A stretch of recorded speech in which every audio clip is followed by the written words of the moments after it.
नमस्कार दोस्तों, आज हम देखने वाले हैं साइंस के बहुत ही महत्वपूर्ण टॉपिक कंबंशन को। कंबंशन क्या है? कंबंशन एक केमिकल प्रोसेस है।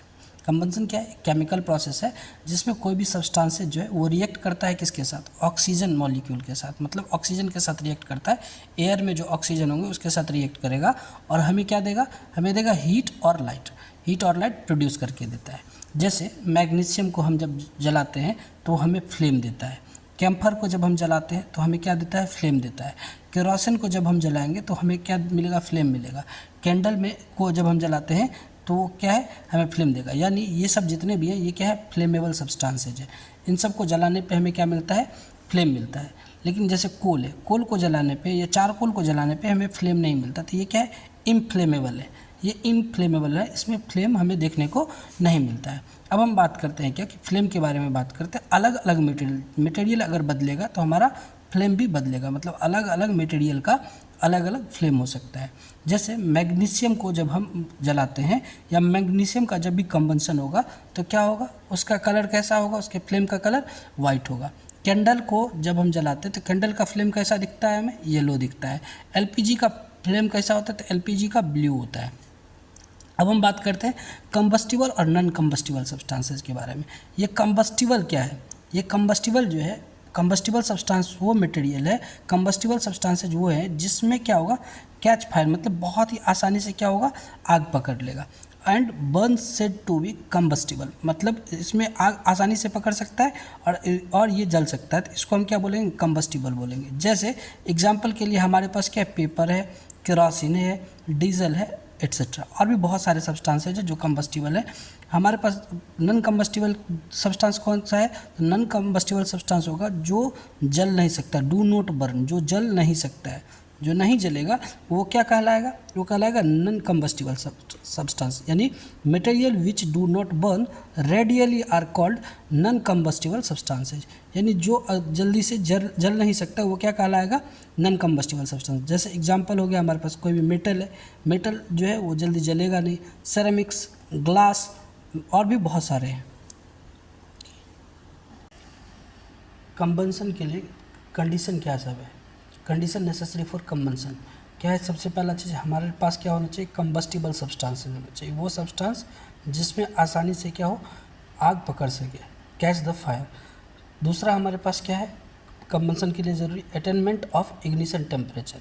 यानी इग्निशन टेम्परेचर क्या है? तो इग्निशन टेम्परेचर है वो लोएस्ट टेम्परेचर जिसमें क्या होगा कि सब्सटेंसेज में आग जो है सो आसानी से पकड़ सके। Lowest temperature at which a substance catch fire is called ignition temperature. और तीसरा हमारे पास क्या है कि हमारे पास कंबंशन के लिए सपोर्टर ज़रूरी होना चाहिए। अब हम बात करते हैं जैसे हमारे पास टाइप्स ऑफ कंबंशन क्या सब है। तो टाइप्स ऑफ कंबंशन में बात करें तो सबसे पहला कंबंशन क्या होगा? Slow combustion. स्लो कंबंशन में जैसे स्लो कंबंशन में क्या है? तो combustion occurs at very slow rate. इसमें जो कंबंशन होगा बहुत ही धीरे होगा, यानी बहुत ही ज़्यादा डिफ़िकल्ट होगा हमें ऑब्जर्व करने में। जैसे एग्जांपल के लिए रस्टिंग ऑफ आयरन जो है, रस्टिंग ऑफ आयरन जो है ये स्लो कंबंशन का एग्जांपल है। मेटाबॉलिज्म, हमारे बॉडी के अंदर जो कोई भी मेटाबॉलिक एक्टिविटी होता है तो वो मेटाबॉलिक एक्टिविटी जो है वो क्या है? स्लो कंबंशन है। अब बात करते हैं सेकंड नंबर पे आता है रैपिड कंबंशन। रैपिड कंबंशन क्या है? तो इसमें जो कंबंशन होगा वो क्या होगा? बहुत ही तेज़ी से होगा, बर्न्स क्विकली, बहुत ही तेज़ी से होगा। जैसे एग्जाम्पल है हमारे पास बर्निंग ऑफ एलपीजी। एलपीजी में जो होता है कंबंशन वो बहुत ही तेज़ी से होता है, बहुत तेज़ी से उसमें आग पकड़ लेता है। सेकेंड है हमारे पास जैसे कैंडल। कैंडल को जब हम जलाते हैं तो बहुत ही जल्दी उसमें आग पकड़ लेता है। थर्ड हमारे पास कंबंशन के टाइप है स्पॉन्टेनियस कंबंशन। स्पॉन्टेनियस कंबंशन क्या है? तो catch fire on their on well exposed of air.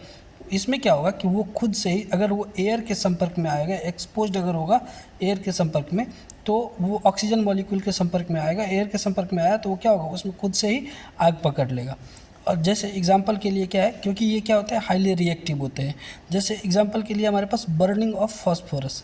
Burning of phosphorus जो है वो एग्जांपल है किसके? स्पॉन्टेनियस कंबंशन के। बर्निंग ऑफ सोडियम जो है वो भी एग्जांपल है किसके? स्पॉन्टेनियस कंबंशन के। अब बात आता है कहाँ? एक्सप्लोजन। नेक्स्ट है हमारे पास एक्सप्लोजन। एक्सप्लोजन क्या है? इसमें क्या होगा? When burn release a lot of energy instantly in the form of heat light and sound. इस केस में एक्सप्लोजन में क्या होगा, तो जैसे ही ये जलेगा, जलते ही ये क्या करेगा, बहुत ही अधिक मात्रा में ये क्या करेगा, एनर्जी प्रोड्यूस करेगा, और साथ में ये क्या देगा हमें, बहुत ही अधिक मात्रा में एनर्जी देगा और बहुत ही जल्दी इंस्टेंटली।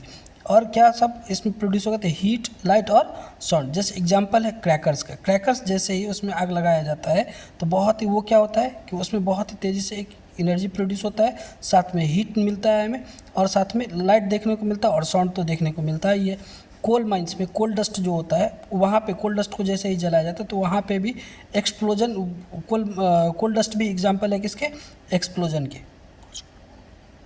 जैसे हम बात कर रहे हैं इस मैच स्टिक का जो अपर पार्ट है, इस अपर पार्ट पे क्या है कि इस पे ट्राई सल्फाइड का सॉल्यूशन लगा होता है, ट्राई सल्फाइड और पोटेशियम क्लोराइड का सॉल्यूशन लगा होता है।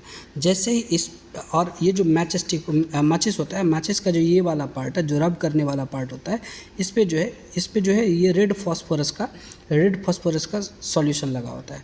जैसे ही हम इस मैच स्टिक को रब करते हैं तो ये जो रेड फास्फोरस है वो कन्वर्ट हो जाता है वाइट फास्फोरस में, और ये पोटेशियम क्लोराइड के साथ ये रिएक्ट कर लेता है। जैसे ही पोटेशियम क्लोराइड के साथ रिएक्ट करेगा तो वहाँ पे क्या होता है कि इनफ हीट प्रोड्यूस हो जाता है, और इनफ हीट प्रोड्यूस होने के बाद वहाँ पे जो ट्राई सल्फाइड वो कंबन्स होना शुरू हो जाता है, और मैच स्टिक में से हमें फ्लेम मिल जाता है, धन्यवाद।